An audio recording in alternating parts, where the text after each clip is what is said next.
The audience has just been desperate to get you back and to hear some of your great stories. Bob, I do want to introduce you to my co-host and producer, Chad. Chad, this is Bob. Bob, this is Chad. You know what, Bob? I've talked about you in such, I've talked about you at such length with Chad. I don't know if you'll be able to match up to what I've actually, built you up as, but I'm just so happy to connect you two. Chad, Bob, nice to meet you, man. Yeah, nice to meet you. I'm excited to talk to you. And, honestly, I did not realize that you were tied to Blue Chips until Dave told me about that. And then I did not know that Shaq's character was about Tree Rollins. I love Tree Rollins. I remember watching him on TBS with the Atlanta Hawks for many, many years. Oh, yeah. I'll tell you what, Tree was some ball player. And when I was interviewing him for the book many, many years ago, he told me stories about how he would have to go to two different restaurants, one in Clemson and one in nearby Columbia. And I said, why did you go to two restaurants after every game? He said, real simple. He says, one of the sugar daddies that was supporting all of our undergoings there would leave 3 $100 bills in the menu at each location. So I could pick up an easy 6 after every game. That's amazing. Different times. Not really. Now they just tell you it's an NIL deal. The different times was back then they pretended like it didn't happen, right, Bob? It was supposed to be a look this way, and hey, nothing to see here, buddy.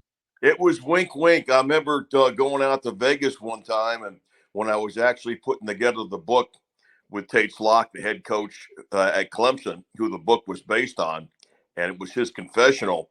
And it was one of those things really kind of funny because I'm out there. Now Tate's was an assistant coach with Jerry Tarkanian.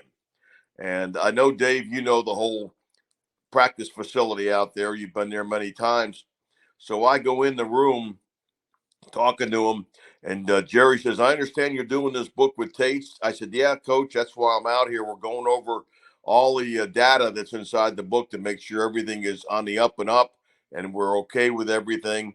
And that's why I've flown out here for the week so we can go over all the pages. He says, well, when you get done with the book, I'd like you to consider maybe doing one for me. He says, I'm tired of all these people coming in and complaining that I'm cheating, I'm doing this and that. He says, I've never given any of these players any money, but they come into my offices when they're on recruiting trips, and they always say, hey, coach, the guy over at UCLA or the guy over in New Mexico gave me this. Can you up it a little bit? And I look at it and I tell him, no. I said, I can't do that kind of stuff. So in walks Sidney Green.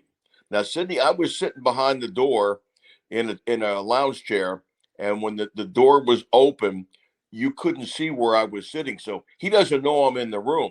He comes in and goes over to Jerry. Says, hey, Jerry, need another $200 and $300 this week. My mama's coming in. And Tark's looking at me. If he had a towel like he always used to put in his mouth, he would have shoved it right in there. So when so Jerry looks over at him and says, Sidney, got a good friend of mine in the room here. He's a reporter and he's writing a book. So, yeah, I can loan you that money this week if you're out, but I can't give it to you. So he made it really clear. And I'm laughing. When Sidney left, I looked over at Tark and winked. I said, yeah, we'll have to revise that chapter of that book. And here's the interesting thing for me, Bob. Great is that many years later, I'm at Sidney Green's basketball camp, and it's 1992. And Sidney Green tells me after the camp is over that I'm a dirty player, Bob. He says, you know what, Carney, you're a dirty player. Which is true.